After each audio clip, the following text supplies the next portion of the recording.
nahirapan ako maglinis ng ng tilapia kasi sobrang laki. Tapos siya, madulas pa.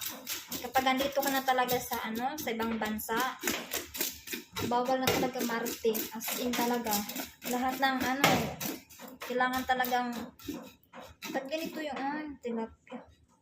Kailangan talang yung tawag nito, trabaho ng lalaki ay magiging trabaho mo na rin. Kung hindi mo naranasan trabaho dyan sa Pinas, mararanasan mo pag andito ka na. Dito ko lang naranasan maglinis ng tilapia, ng mga isda ng ganito. Kailangan mo din talagang